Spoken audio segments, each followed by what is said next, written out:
Welcome back, truth seekers and profound thinkers.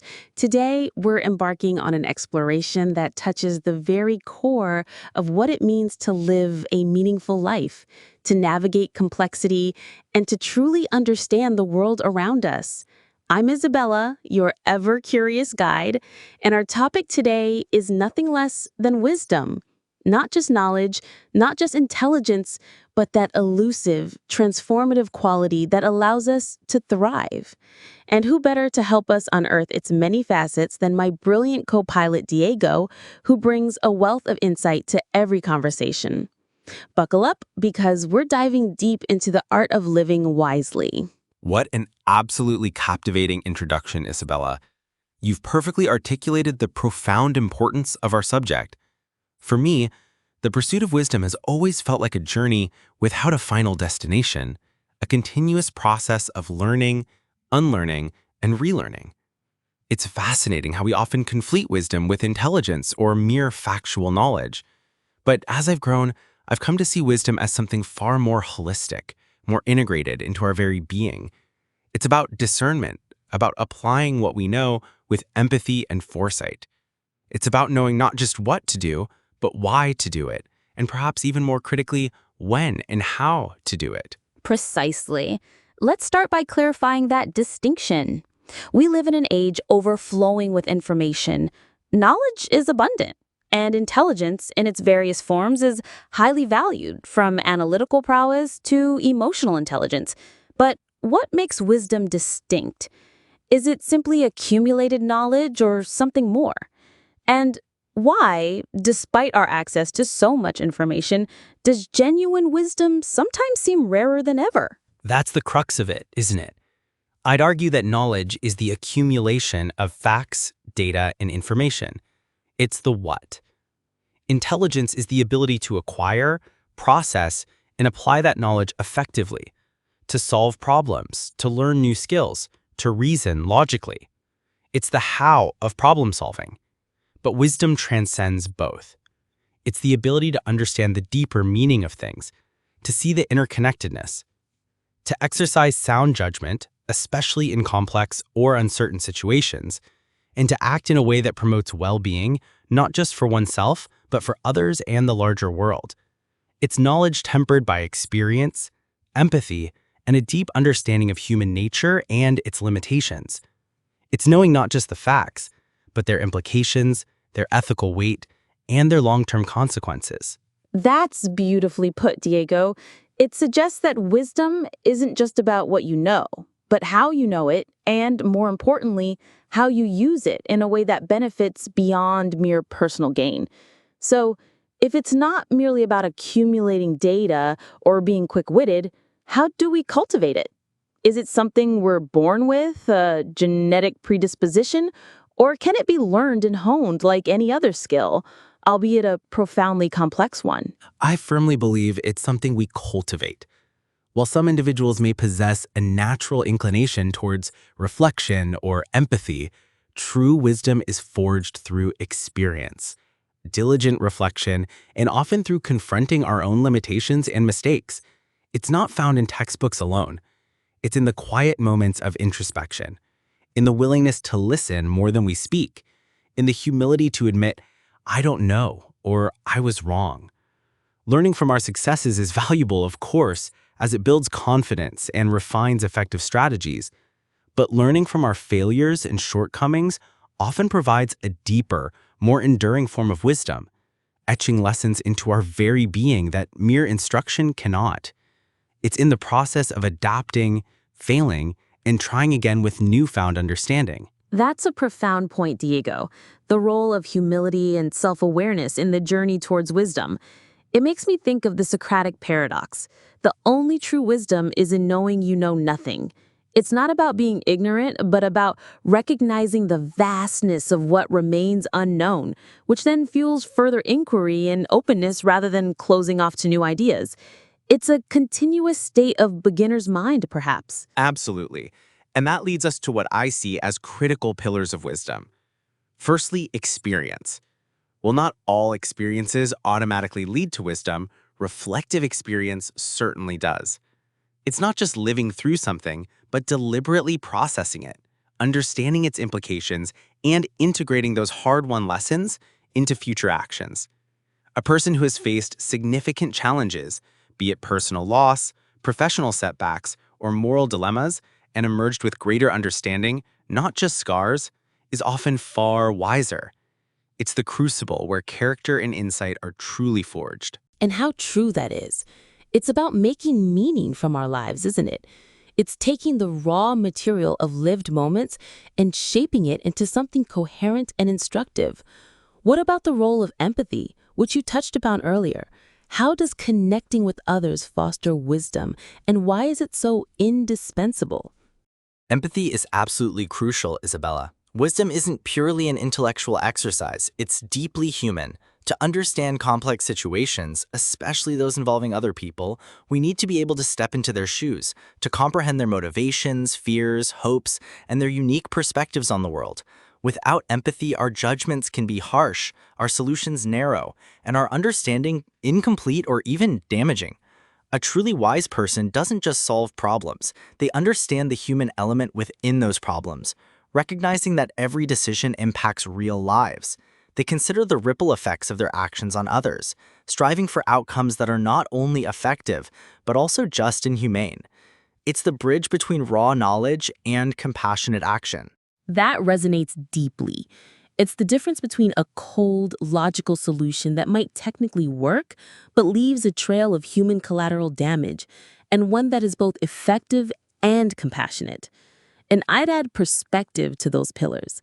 The ability to see situations from multiple angles, to zoom out and see the larger context, the historical, cultural, or systemic forces at play, or to zoom in and appreciate the minute details and individual experiences.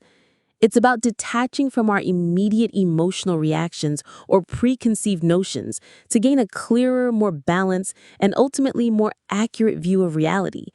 It's the ability to hold contradictory ideas in your mind and consider them without immediate judgment. Exactly. Perspective also involves looking beyond the immediate present.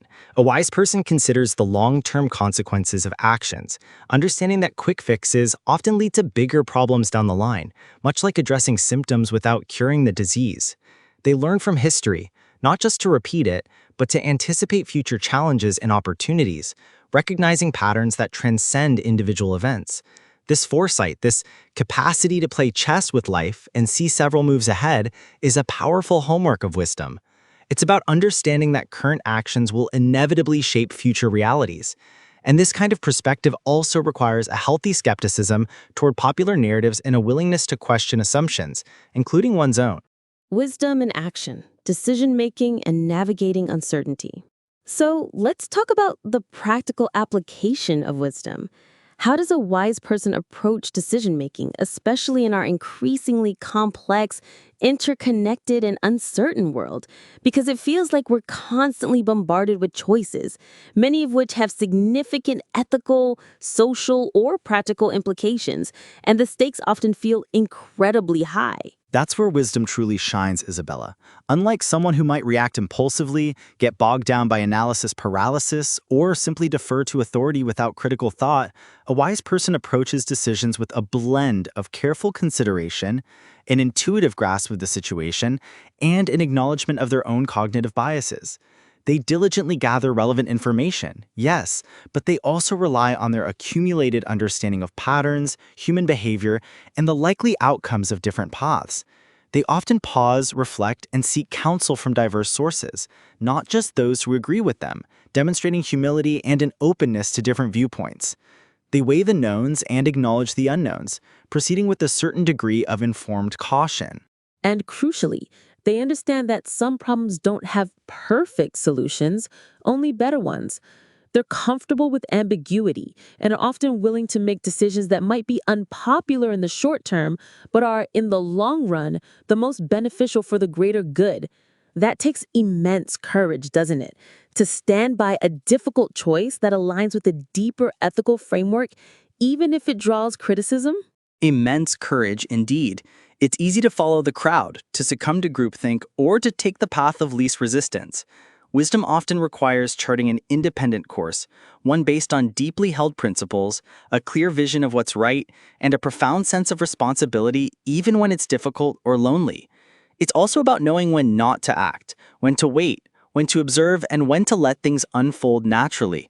This judicious restraint, the understanding that not every problem requires immediate intervention, is often overlooked but is a powerful expression of wisdom.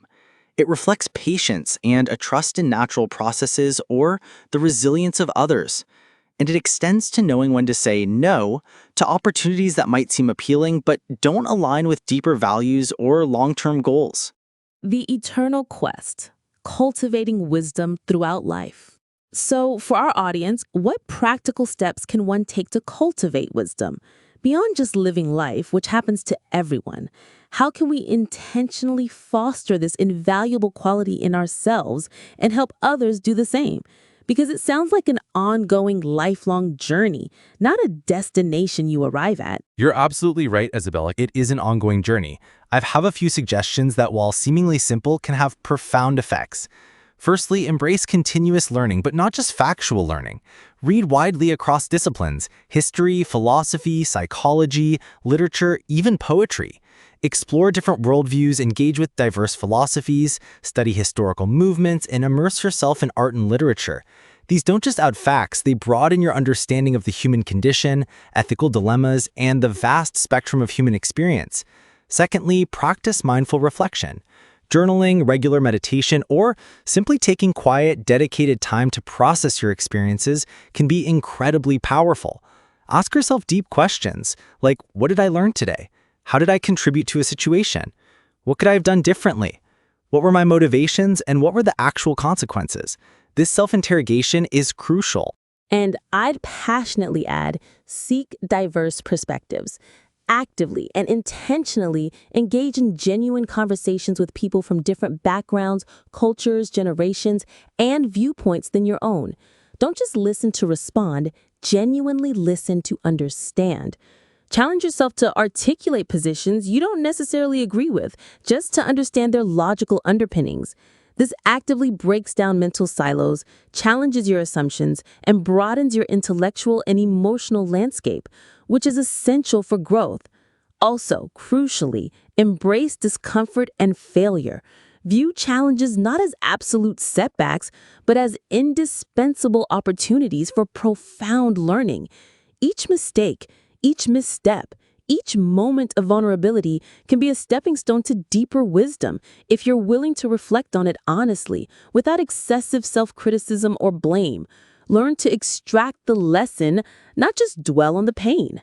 Excellent points, Isabella. And finally, practice empathy and compassion in your daily interactions, not just towards those you know or like, but towards everyone you encounter.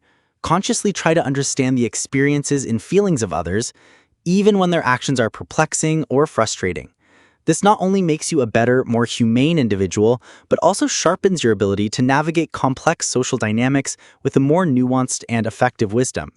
Remember, wisdom isn't a static possession.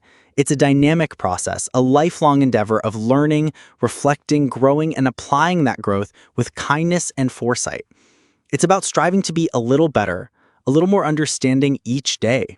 So, my incredible audience, as we draw this illuminating discussion to a close, my heartfelt encouragement to you is this.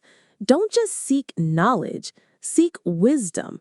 It's not about being the smartest person in the room in terms of raw intellect, but about being the person who can bring insight, understanding, and compassionate judgment to any situation. It's about living a life that is not just long, but deep, meaningful, and impactful. It's about leaving behind a positive legacy, not just in terms of accomplishments, but in terms of character and influence. Because when we cultivate wisdom, we're not just improving ourselves, we're contributing to a more discerning, more empathetic, and ultimately a more peaceful and flourishing world. Wisdom at its heart is about understanding how to live well and how to help others do the same. It's the ultimate aspiration for a well-lived life. I'm Isabella, profoundly grateful you joined us on this transformative journey today. Until next time, keep learning, keep reflecting, and keep cultivating that untamed, beautiful garden of wisdom within you.